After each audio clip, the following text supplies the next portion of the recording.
No portal opened, no warning rippled through the fabric of space. Yet someone, fell through dimensions, carrying a power that shouldn't exist in a galaxy already drowning in war. Above the outer rim, in the cold dark between systems, an Imperial Star Destroyer's super laser test had gone slightly, catastrophically wrong. The beam meant to vaporize an asteroid field instead sheared through something thinner than space itself. A seam in reality, worn thin by coincidence and cosmic bad luck. On the other side of that seam, a man in an orange gi was mid-leap through instant transmission, chasing the faint key signature of a training partner 3 star systems away in his own universe. He never arrived where he meant to. Goku felt it a half-second before impact. That wrongness, like grabbing for a familiar handhold and finding empty air instead. Then the world snapped back into shape around him, and it was the wrong world entirely. He hit permacrete decking hard enough to crater it, rolled once, and came up in a crouch, senses flaring outward the way they always did on unfamiliar ground. The air tasted of ozone and recycled oxygen.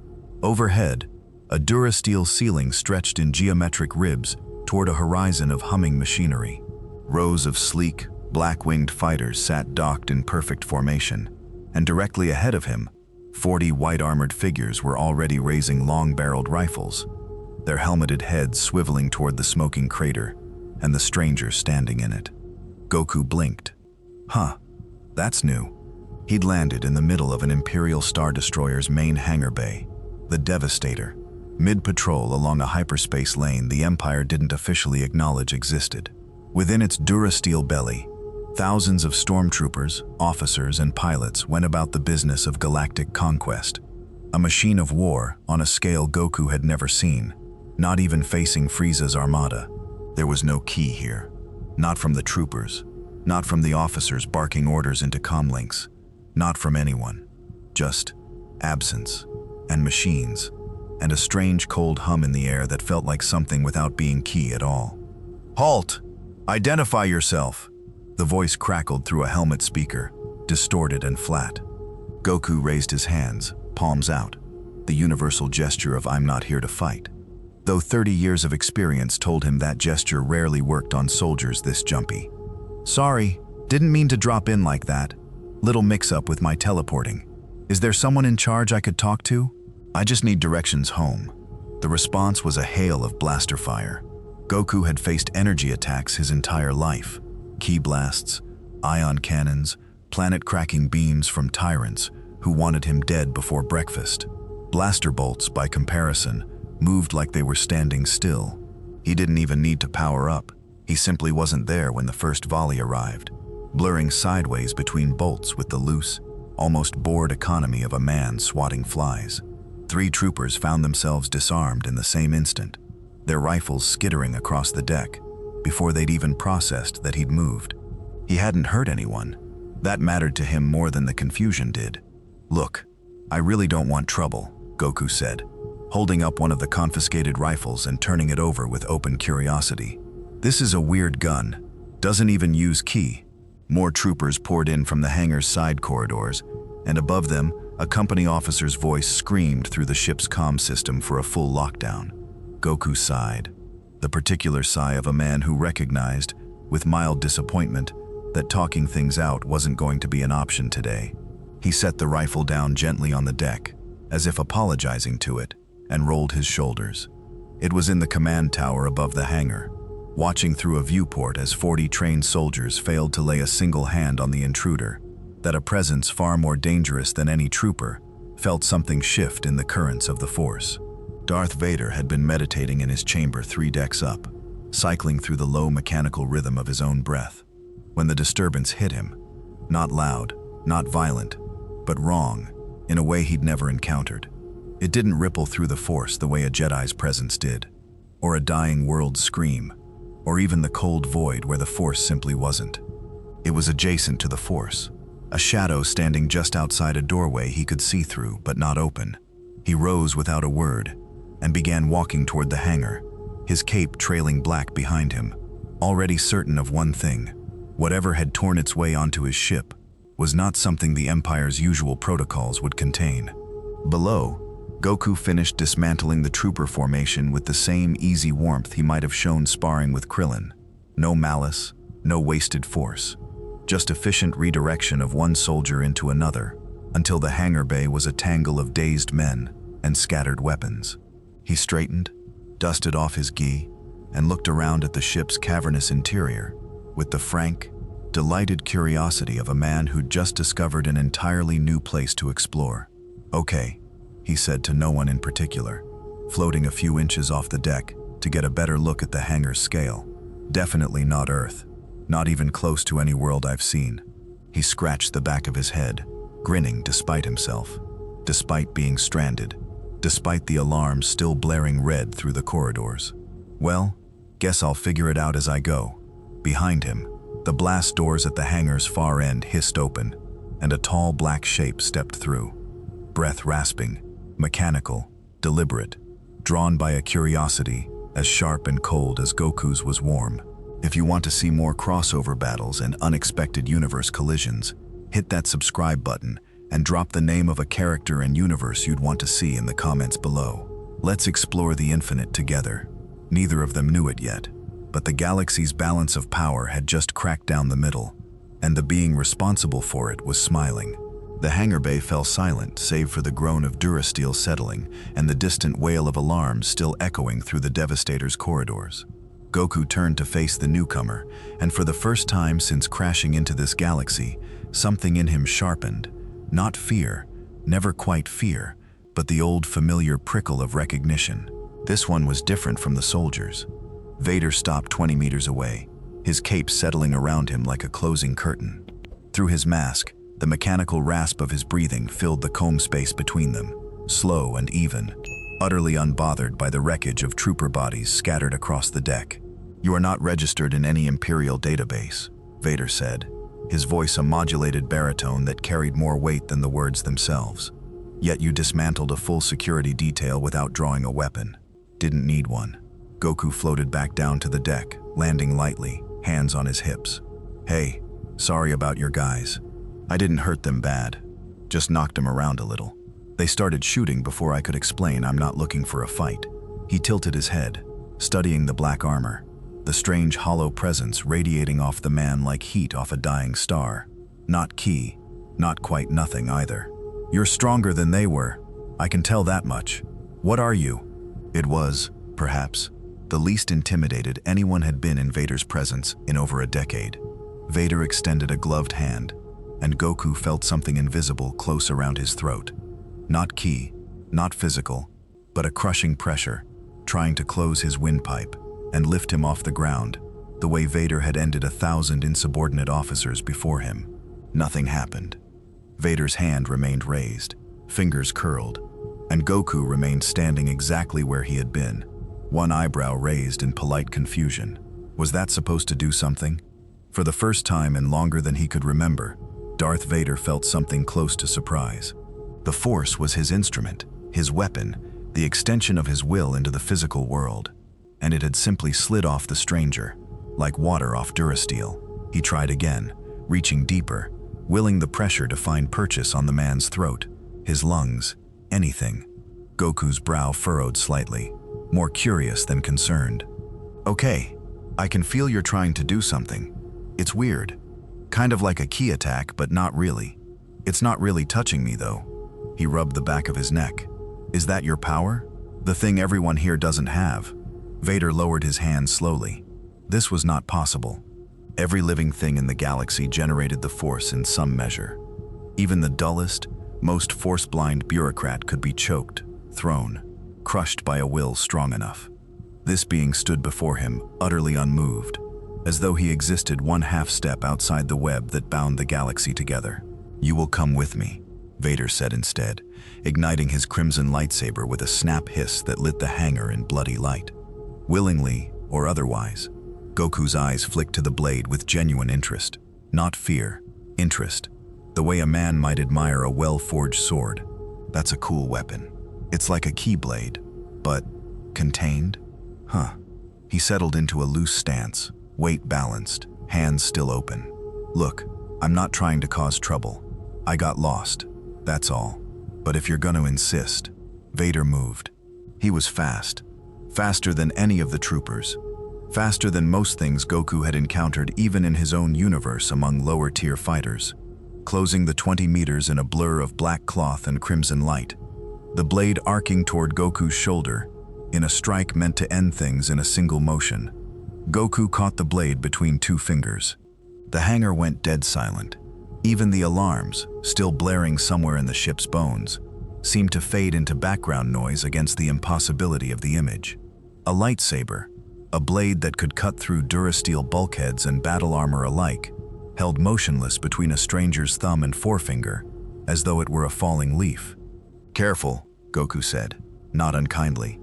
"That thing's sharp. I don't want it cutting me by accident while we're talking."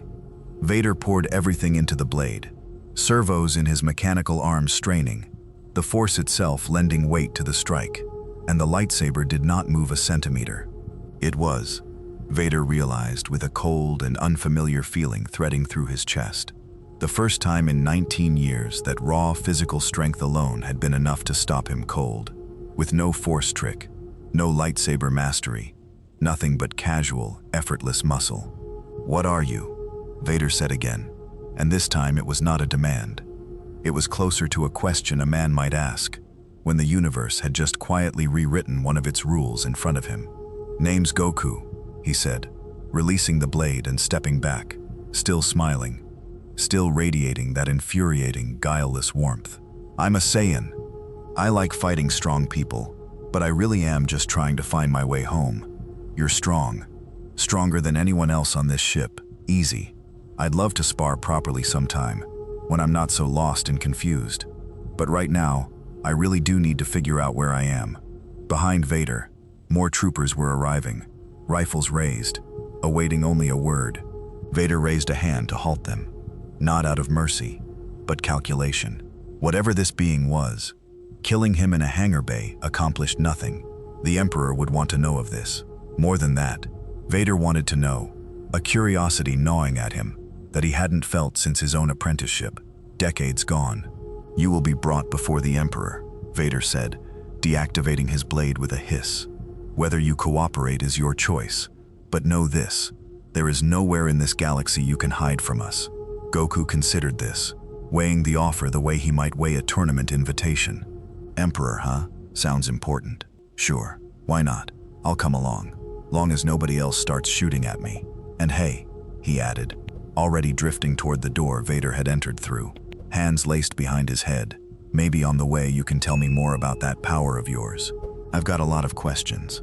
Vader said nothing, but as he turned to lead the stranger deeper into his ship, something in the Force whispered, quietly, insistently, that the galaxy had just changed, and not in any way the Empire's charts or protocols had accounted for. The walk through the Devastator's corridors gave Goku his first real look at the scale of this new world's technology. Durasteel walls stretched in seamless lines, broken only by blinking control panels, and the rhythmic thud of boots as squads of stormtroopers peeled away from their patrol routes to escort, or perhaps guard against, the stranger walking calmly beside Darth Vader. The air hummed faintly with the ship's massive engines, a vibration Goku could feel through the soles of his boots, unlike anything ki-based technology back home ever produced.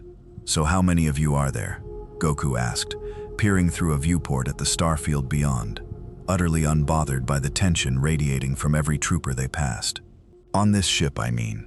Feels like a small city. 37,000. Vader said, his voice flat, giving nothing away. Goku whistled low. "That's a lot of people to keep track of. You in charge of all of them?" "I answer only to the Emperor. Must be pretty strong, this Emperor of yours, if you answer to him." Goku's tone carried no challenge, just genuine curiosity, the same tone he might use asking Piccolo about Namekian hierarchy. "Is he stronger than you?" Vader did not answer, and something in the silence made even the escorting troopers shift uneasily. They reached a bank of turbolifts, and as the doors sealed around them, sealing Goku, Vader, and 4 rigid guards into a compressed metal box, Goku's brow furrowed at the strange sensation of vertical motion, without flight, without any spike of ki to explain the movement. "Elevator," he said, delighted. like a child discovering a new toy. We don't really have these back home. Well, Bulma probably could have made one, if she felt like it. Vader's mechanical breathing filled the silence that followed. He was recalibrating, moment by moment, everything he understood about threat assessment.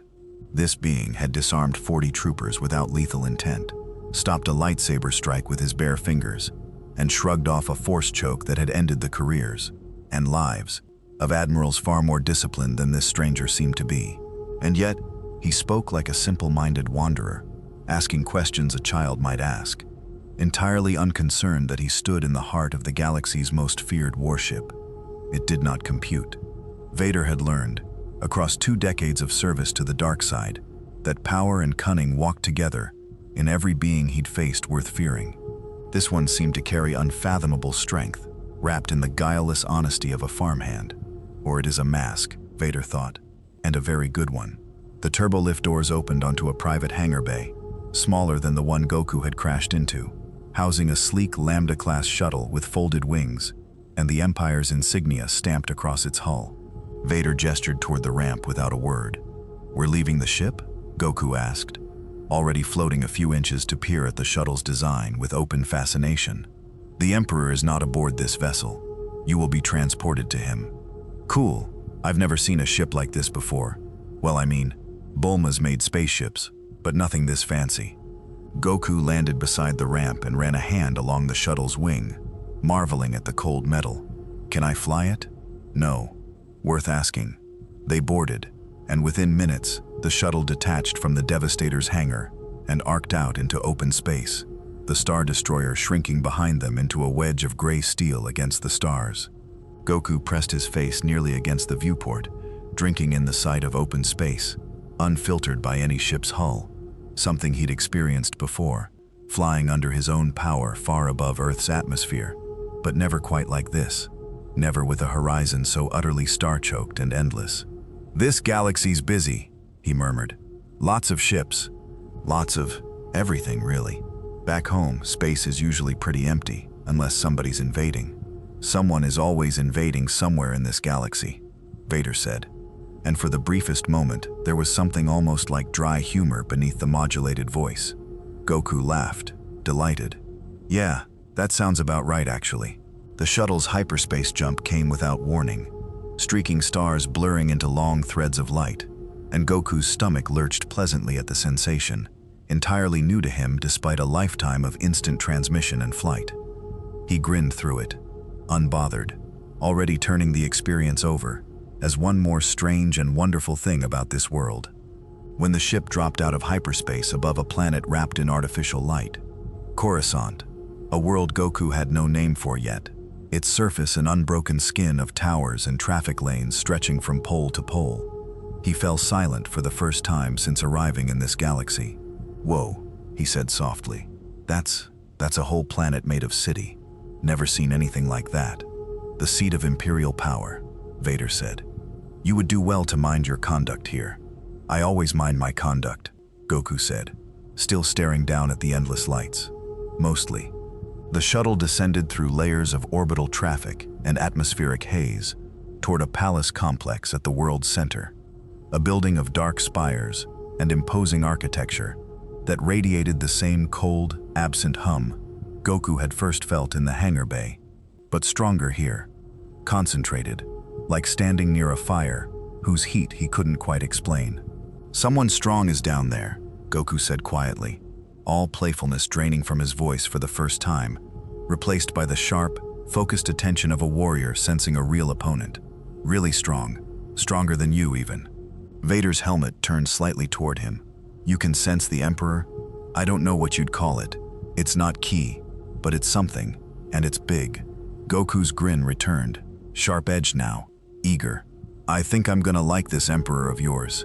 Vader said nothing, but as the shuttle settled onto its landing pad and the ramp lowered onto Imperial Center, he found himself, for the second time that day, entirely uncertain what would happen next, and unable to decide whether that uncertainty unsettled him, or, in some deeply buried corner of himself he'd thought long dead, intrigued him. The throne room was vast, circular, cloaked in shadow save for a single shaft of light, falling upon a hooded figure seated at its center. Goku felt the presence intensify as he crossed the threshold, that strange cold hum from before, radiating now, not from a distant palace, but from a single frail-looking old man, wrapped in dark robes, hands folded before him, with the patient stillness of something ancient and unhurried. "Approach," the figure said, and his voice carried a quality Goku had heard only rarely in his life, the voice of someone who had never once doubted his own power. Goku walked forward, ignoring the row of crimson-robed guards flanking the chamber, ignoring Vader's silent presence a step behind him. He stopped a respectful distance from the throne and studied the hooded figure with open, searching curiosity. "You're strong," Goku said, "but you're hiding something too. Like there's more under the surface than what I'm sensing right now." The Emperor's mouth curved beneath his hood, not quite a smile, perceptive for a creature that fell out of the sky.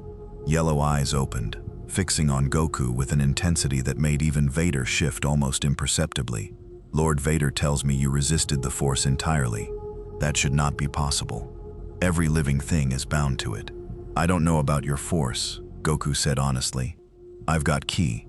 Maybe they're cousins or something. But yours doesn't really touch me. Feels weird, actually. Like someone's shouting in a language I almost recognize." "Fascinating." The Emperor rose slowly from his throne, descending the dais steps with unhurried deliberation. "A power source entirely outside the Force's dominion. Do you understand what that would mean? In the right hands. An army that cannot be turned by a Jedi's mind trick. Soldiers immune to a lightsaber's edge. Warriors beyond the reach of the Force entirely." Goku's brow furrowed. "You want to use my kind of power? I mean, I could teach you key stuff, maybe, if you're a good student, but it's not really for building armies. It's for getting stronger, testing yourself, protecting people." How refreshingly naive. The Emperor's smile sharpened. "Everything is for building armies. In the end, join me, and I will make certain your strength is honored as it deserves. Not squandered on farm boys and rebellions, but shaped into something that reorders this galaxy."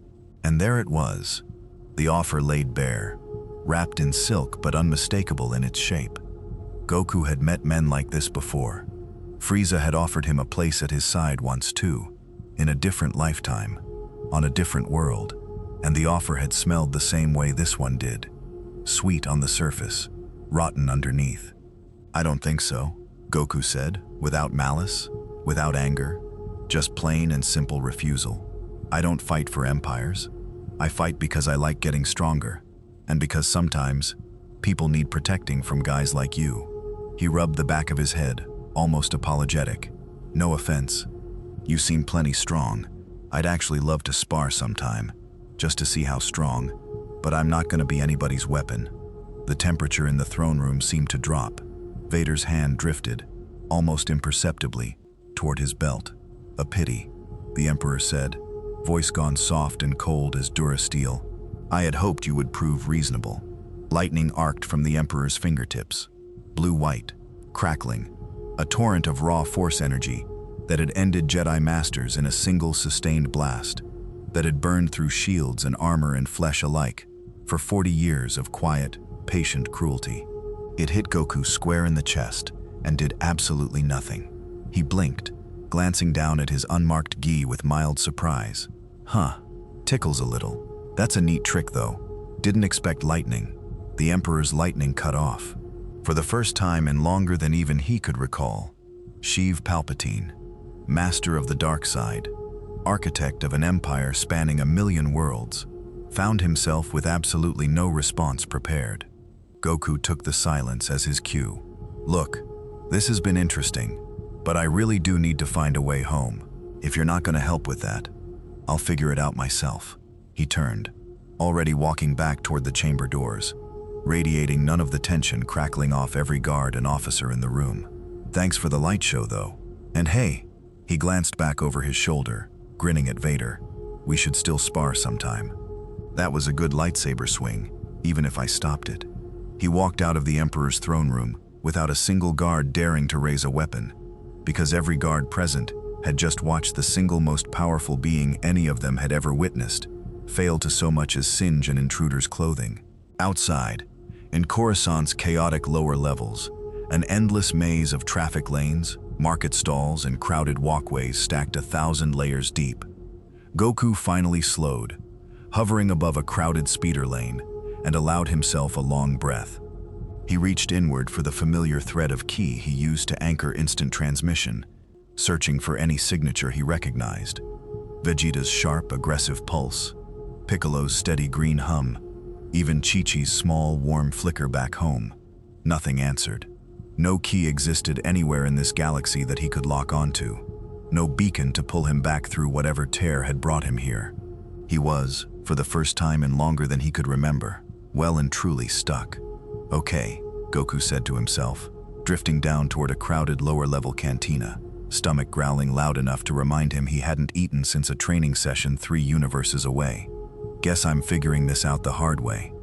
It was in that cantina, dim-lit, smoke-hazed, crowded with smugglers and dock workers of a dozen species, that a woman with a blaster on her hip and tired, calculating eyes watched the stranger in the orange gi order, enough food for 6 people, and decided, against every survival instinct honed by years running cargo past Imperial blockades, that this was a person worth talking to.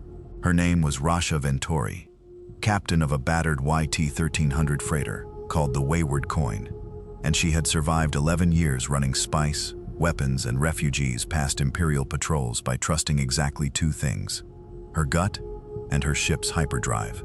Right now, both were telling her that the man devouring an entire table's worth of Nerf skewers in the corner booth was either the answer to her crew's prayers or the single fastest way to get them all killed. She slid into the seat across from him anyway.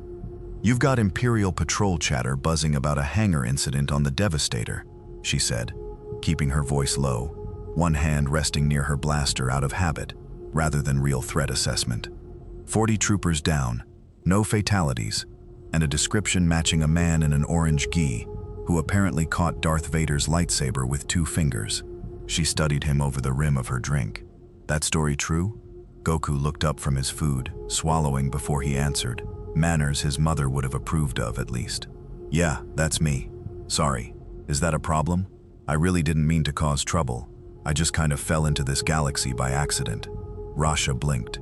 Of all the answers she'd braced for, denial, threat, recruitment pitch, unvarnished honesty hadn't made the list. "You fell into the galaxy. Instant transmission accident. Long story." Goku pushed the empty platter aside and gave her his full attention, the same open, guileless focus he'd given Vader and the Emperor both. "I'm trying to find a way home, but there's no Kia here for me to lock onto. You seem like you know your way around. You know anybody who might be able to help with, I don't know, dimensional stuff? Weird space tiers? Dimensional stuff." Rasha let out a short, disbelieving laugh and rubbed her temple. "Look, friend, I run cargo. I don't know anybody who does dimensional stuff, but I do know the Empire's going to have every bounty hunter and inquisitor between here and the Outer Rim hunting for you within the week. And I know the Alliance would very much like to have a conversation with the man who shrugged off Vader's Force lightning without blinking."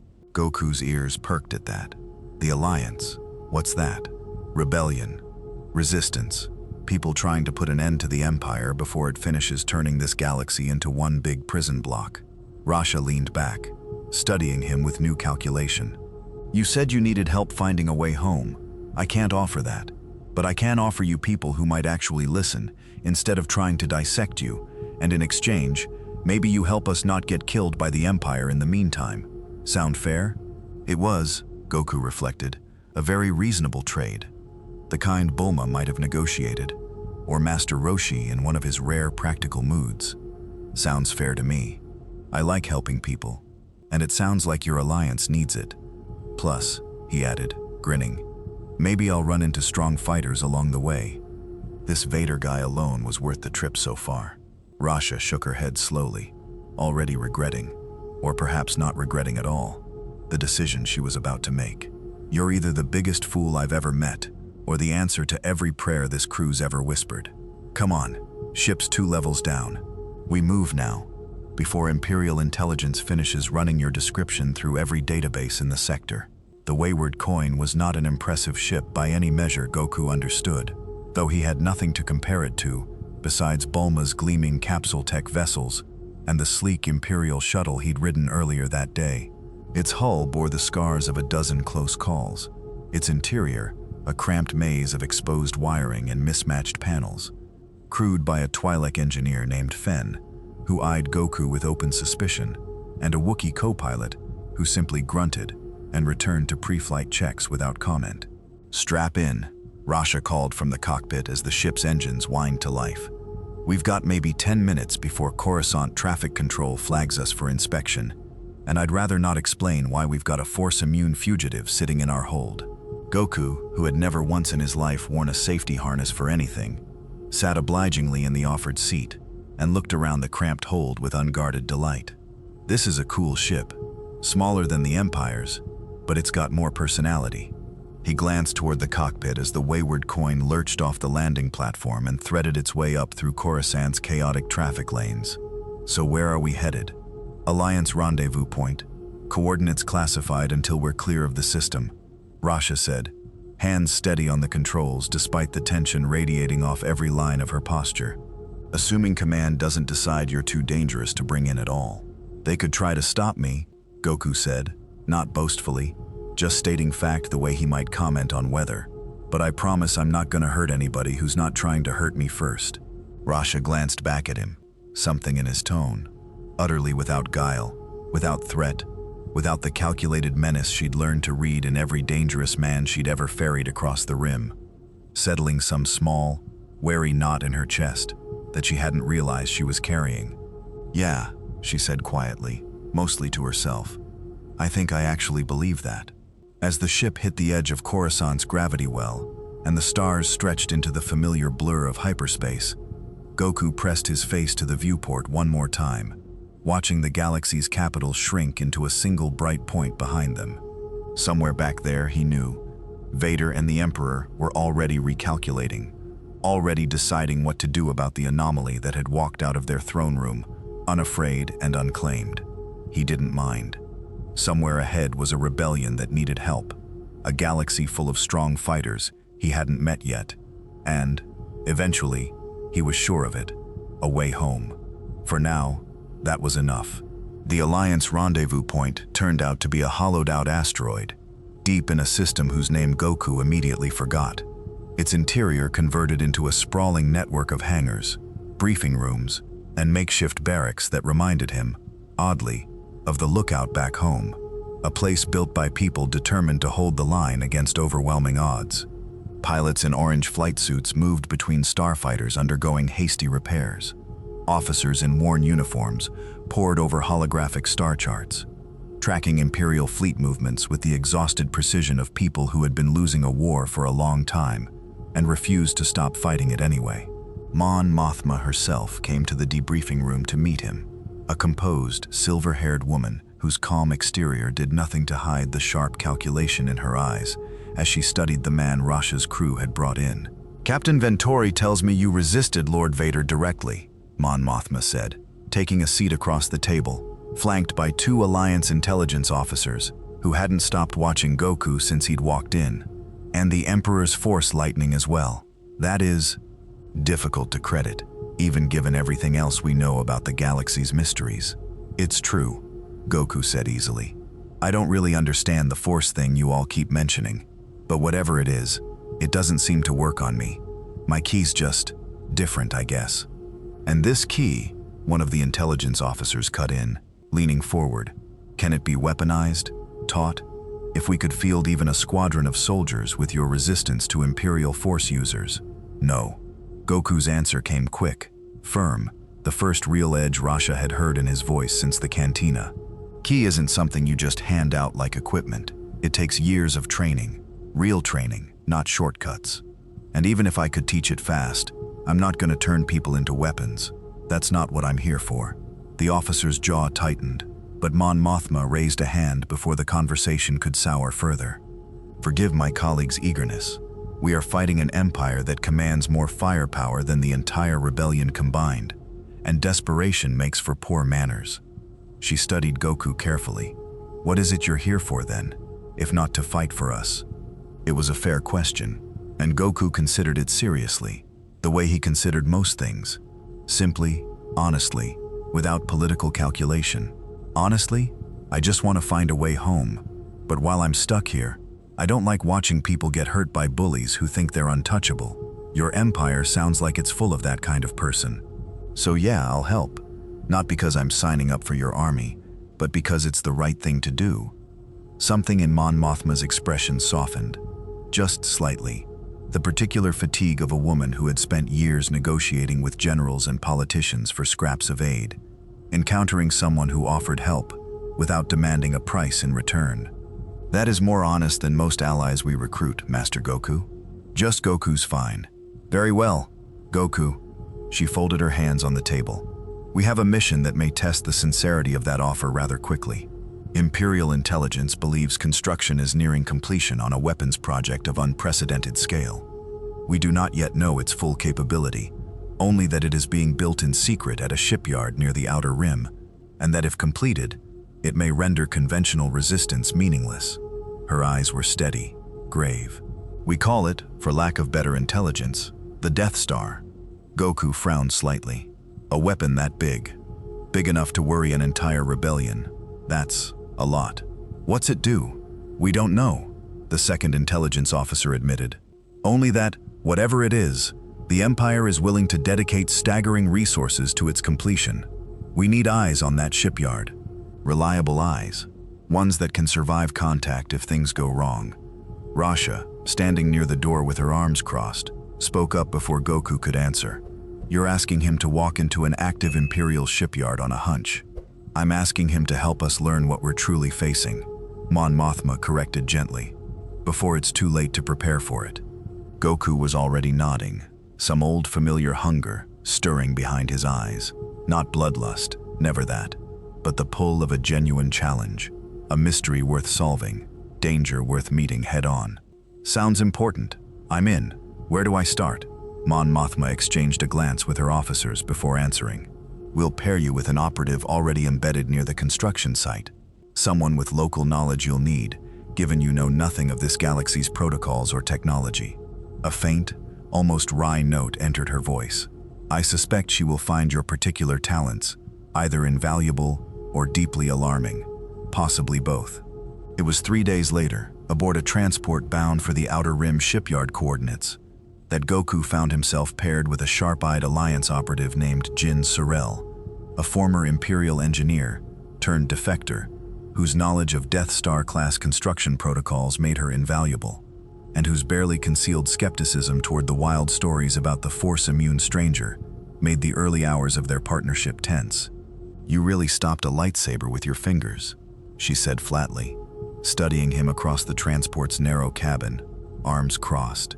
Yep, and walked away from the Emperor's Force lightning without a mark. Tickled a little, Goku offered helpfully. Jin stared at him for a long moment, then exhaled and shook her head, the particular exhaustion of someone who had seen enough impossible things in Imperial service to have run out of disbelief to spend. Right, well, welcome to the worst assignment in the Alliance then. Try not to get us both killed. I'll do my best, Goku said, grinning, already looking forward. Despite the stakes, despite the growing shadow of whatever weapon waited for them at the shipyard, to whatever came next. The shipyard orbited a scorched, mineral-rich world called Despair, its skeletal frame visible from 100 kilometers out, a construction so vast that Goku, pressed against the transport's viewport, initially mistook it for a small moon under assembly rather than a weapon. Only as they drew closer did the true shape resolve. A colossal spherical hull, its surface bristling with construction scaffolding and swarming with thousands of labor droids and TIE fighter escorts. A single massive concave dish sunk into its northern hemisphere like an unblinking eye. That's the whole thing? Goku asked, quiet for once, all playfulness drained from his voice. That's not a weapon. That's a world. 200 kilometers in diameter, near as our intelligence can estimate, Jin said, tension threading every word. And that dish isn't decoration. Whatever it fires, it's not meant for ships. It's meant for something bigger. They approached under false transponder codes, the transport disguised as a routine supply vessel, standard Alliance infiltration protocol that meant nothing to Goku, who spent the docking sequence simply staring, trying and failing to sense any key, any life force reading from the station at all, and finding only that same cold, mechanical hum that seemed to define this entire galaxy's relationship with power. Inside, the shipyard was a labyrinth of construction corridors, restricted checkpoints, and endless streams of Imperial personnel moving with the grim efficiency of a project running behind schedule and terrified of consequences. Jin moved through it with practiced ease, forged credentials and old habits carrying her past checkpoints that would have stopped anyone else. Goku, disguised in a stolen engineer's jumpsuit 2 sizes too small, simply followed, doing his best impression of a man who belonged. It lasted almost 4 hours before things went wrong. An alert klaxon tore through the station, not the general alarm Goku had heard on the Devastator, but something sharper, more specific. Jin's comlink crackled with a single grim word from their alliance contact: compromised.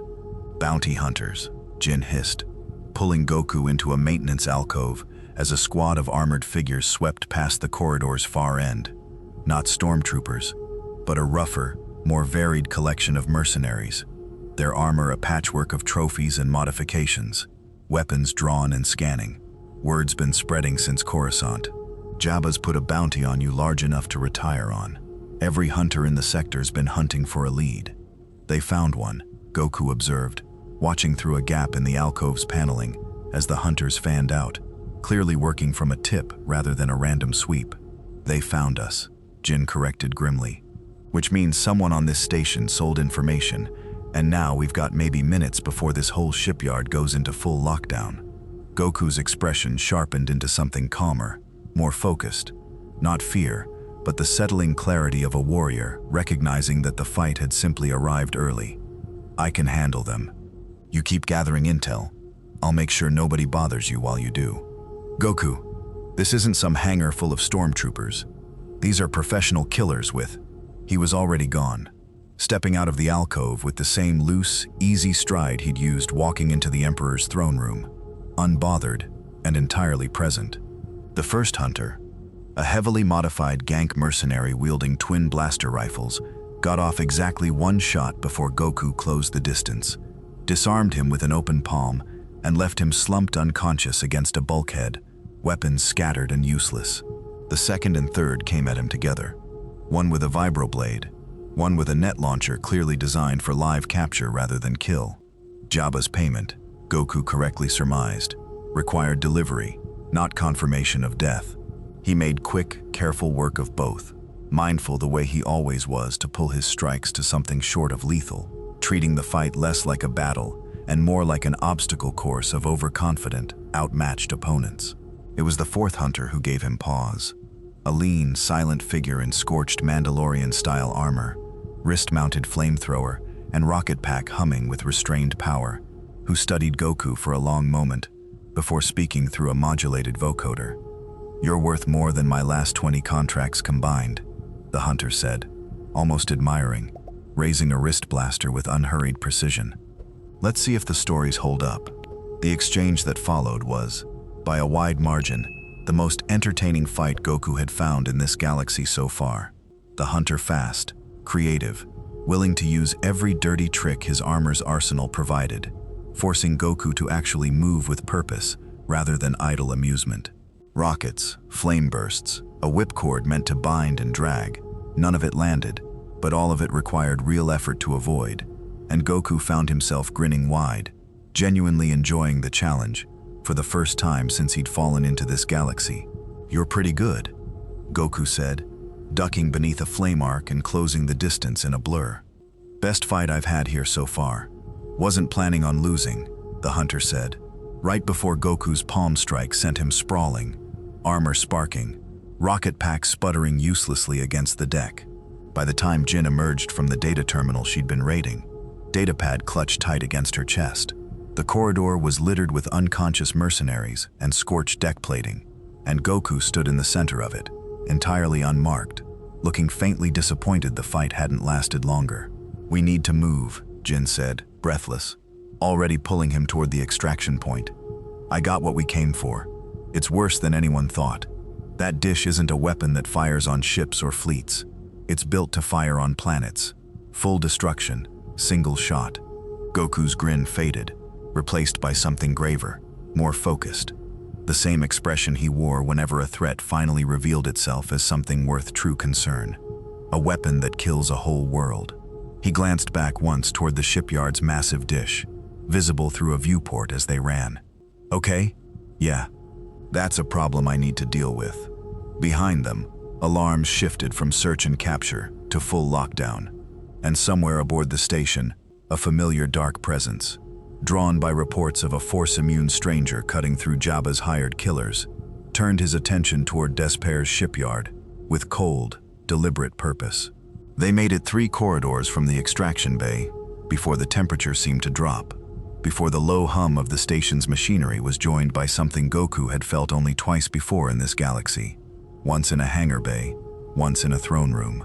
He slowed, one hand raised to stop Jin's forward momentum. "He's here," Goku said quietly. Vader stepped out from an intersecting corridor as though he'd simply been waiting, cape settling around him, lightsaber unlit but held ready at his side. Behind him, a full squad of death troopers fanned into blocking positions, weapons trained on Jin with cold precision, even as Vader's attention remained fixed entirely on Goku. "You have caused considerable inconvenience since our last meeting," Vader said. "Imperial intelligence, bounty hunters, a rebel infiltration of a classified project. The Emperor grows impatient." "Sorry about that," Goku said, and meant it, glancing once at Jin, who had gone very still, datapad clutched tight, clearly calculating odds she didn't like.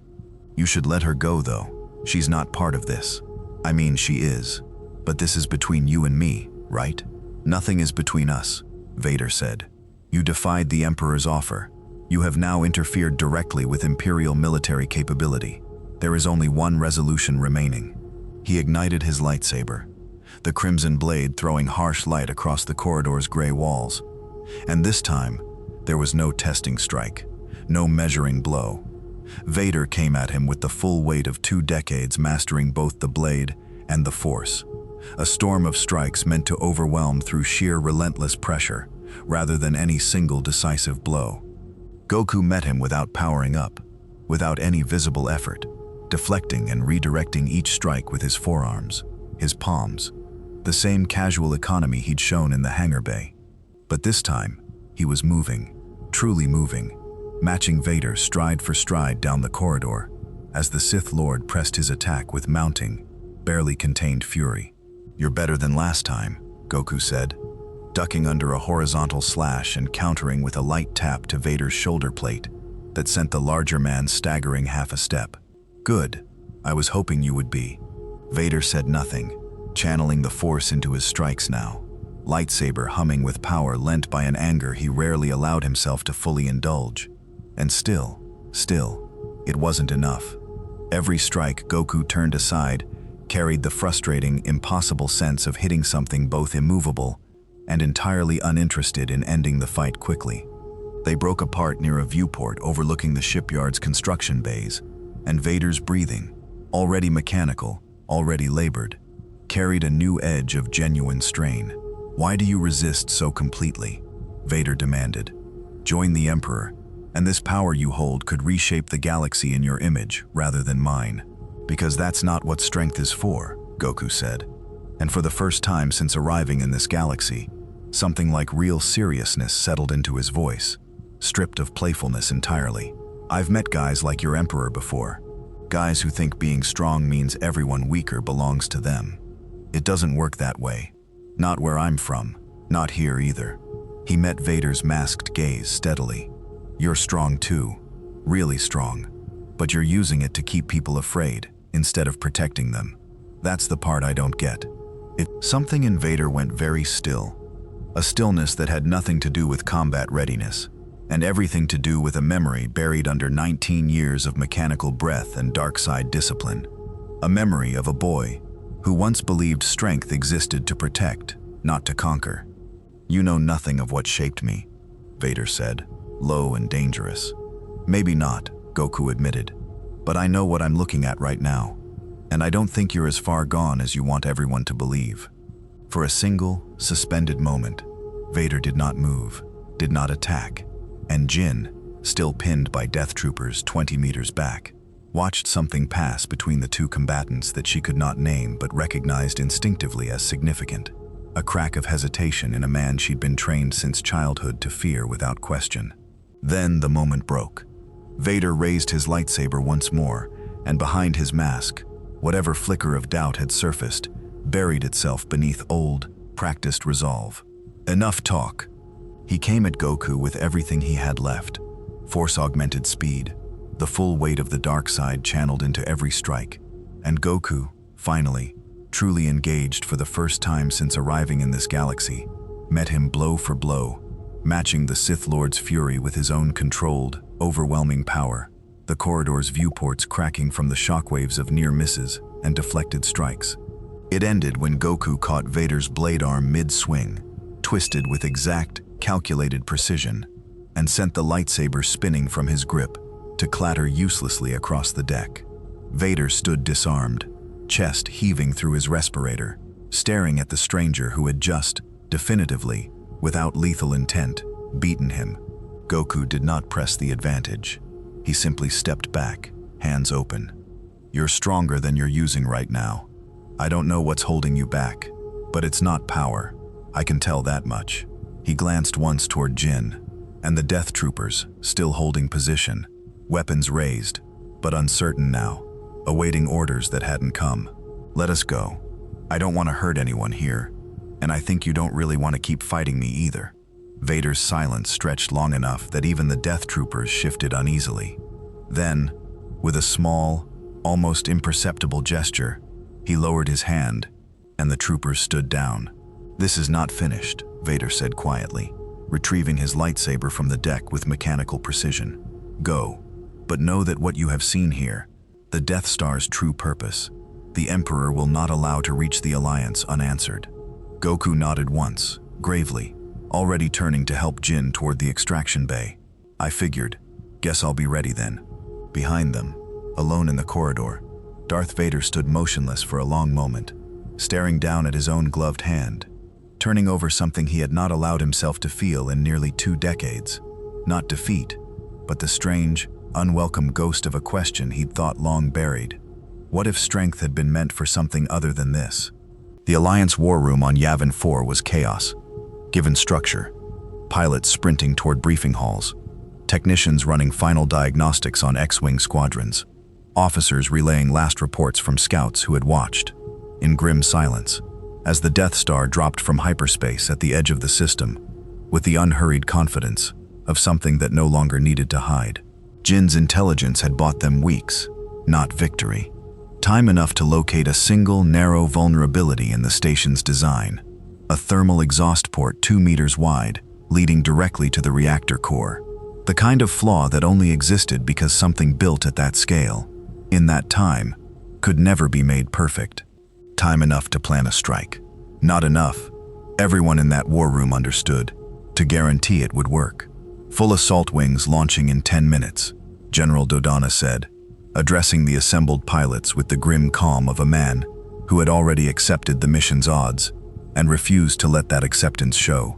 "The target is small and heavily defended. This is a precision strike, not a battle of attrition." Goku stood near the back of the briefing hall, arms crossed, watching pilots barely out of their teens check flight helmets with hands that betrayed the tremor of controlled fear. He understood, now, in a way he hadn't fully grasped back on the shipyard, exactly what the Death Star represented. Not simply a weapon, but a promise. The Empire's final argument that resistance itself was pointless against power that absolute.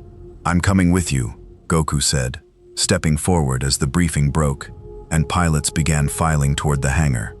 "You can't fly an X-Wing," Rasha pointed out, already moving toward her own ship, checking a blaster holstered at her hip.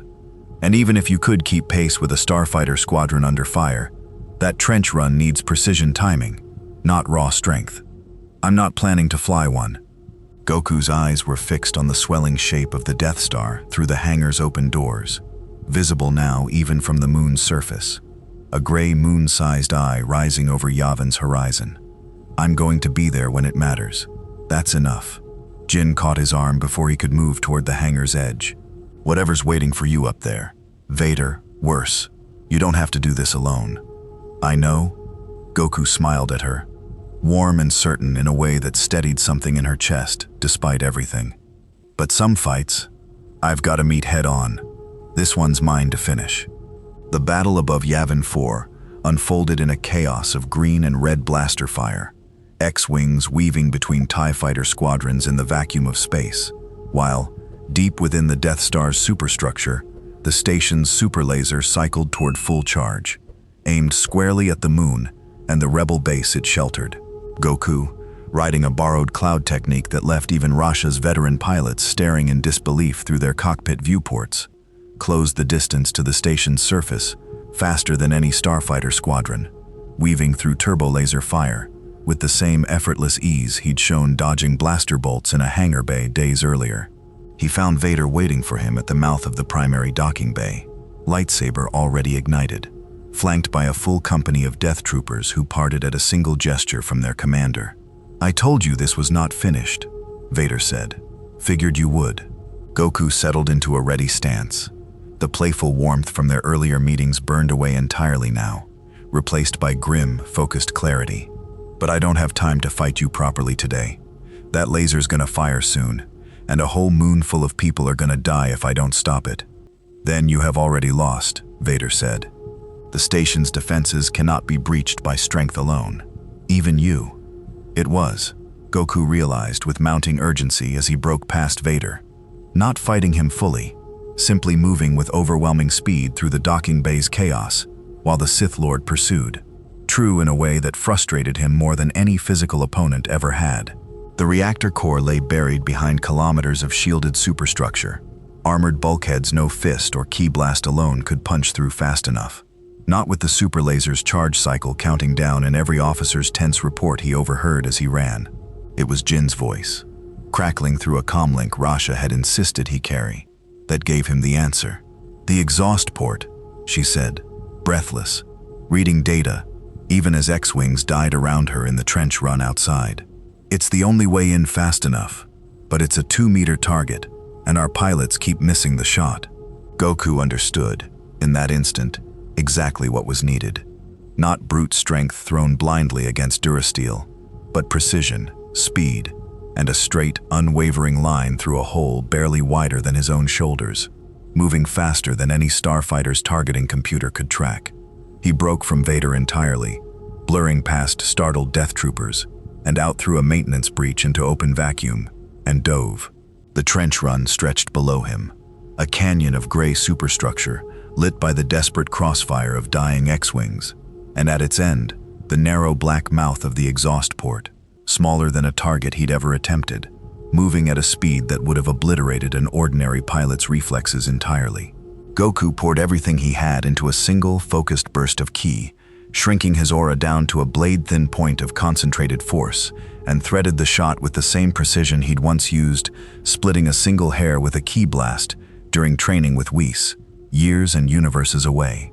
The Kamehameha wave he unleashed down that shaft was smaller than any he'd fired in his life, contained, controlled, aimed with a precision that mattered more than raw power ever could. It reached the reactor core 3 seconds before the super laser would have fired. The explosion that followed swallowed the Death Star from the inside out, a bloom of white fire visible from Yavin 4's surface, from 1,000 rebel cockpits, from the trembling hands of pilots who had flown into what they'd believed was a suicide run and lived to watch the impossible unfold instead.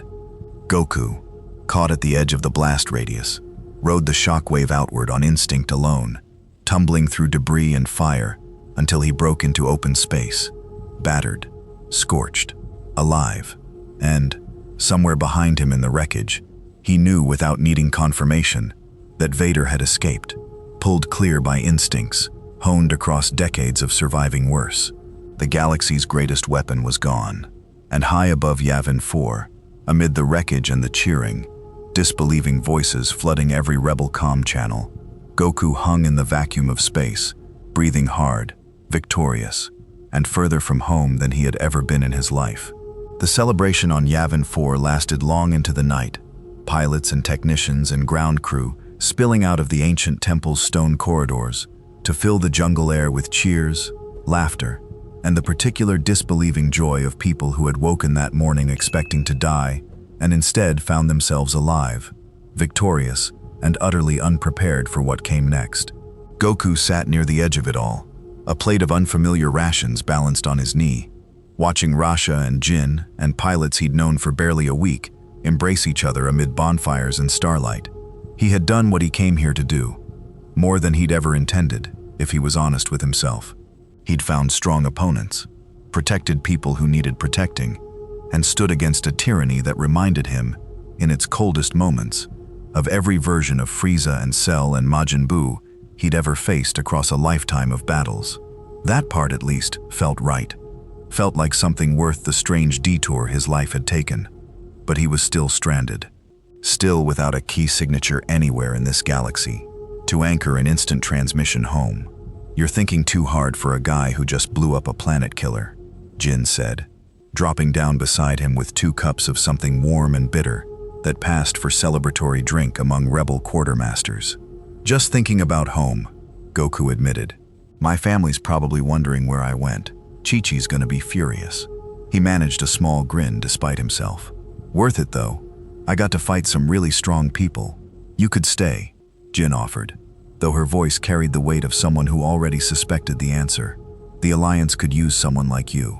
Someone who fights because it's right, not because someone ordered it." Goku considered this seriously, the way he considered everything, weighing loyalty against longing, duty against home. "I think you'll be okay without me now. You proved something today, that the Empire's not untouchable. That matters more than me sticking around." He looked up at the stars, searching without really knowing what he searched for. "Besides, I've got people waiting on me too." It was Rasha, 3 days later, who found the answer he'd been chasing. Not through any grand revelation, but through the patient, dogged research of a smuggler who'd made a career out of finding things that didn't want to be found. An old Jedi text recovered from Alliance archives spoke of threads between worlds, dimensional resonances that certain Force-sensitive relics could, in rare and desperate circumstances, be attuned to bridge. It was a rebellion. They knew such a thing was theoretical, unproven, and dangerous. But it was also the only lead in a galaxy that had no key, no beacon, nothing familiar for Goku to grasp onto. They found the relic in question in the ruins of an old Jedi outpost on a moon 3 systems distant. A smooth, dark stone humming faintly with something that felt, to Goku's senses, almost, like ki, close enough to resonate, close enough to offer a chance. This might not work, Jin warned him, as Alliance engineers rigged the stone into a makeshift resonance array under Goku's watchful, curious inspection. It might just be a story some old Jedi wrote down without ever testing. "That's okay," Goku said, settling into position beside the array, radiating the same calm certainty he'd carried through every impossible fight since arriving in this galaxy. "I've jumped into worse odds before." The activation, when it came, tore a shimmering seam through the air, not unlike the one that had first deposited him into an Imperial hangar bay weeks earlier. Thinner, less violent, but unmistakably a doorway rather than a wall. Goku felt the familiar, achingly welcome pull of something recognizable on the other side. A thread of ki resonance, faint but real, calling him home across the gap between universes. He turned back once, before stepping through, looking at the small gathered crowd. Rasha, with her arms crossed and a rare, unguarded smile. Jin, quietly proud.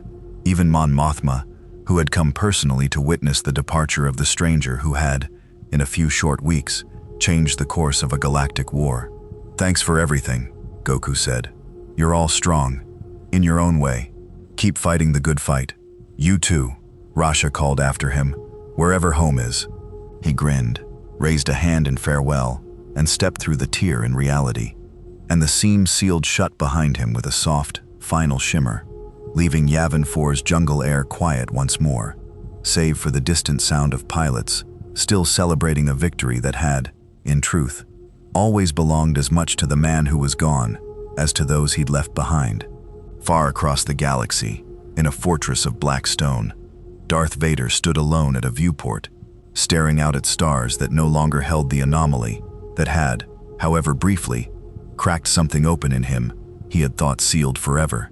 He did not know if their paths would cross again, in this galaxy or any other, but he found, to his own quiet and unwelcome surprise, that some part of him hoped they would. On Earth, in a universe far removed from Imperial fleets and rebel starfighters, Goku tumbled out of a shimmering rift and landed hard in the middle of his own backyard, startling Chi-Chi badly enough that she nearly dropped the laundry basket she was carrying. "Where in the world have you been?" she demanded, marching toward him with fire in her eyes. Goku grinned, dusting himself off, already thinking of how he'd explain lightsabers and Death Stars, and a Sith Lord who'd almost remembered what it meant to fight for something other than fear. "You would not believe the story I've got for you." Behind him, the seam between universes closed for good, though whether it would remain closed forever, only the multiverse itself could say.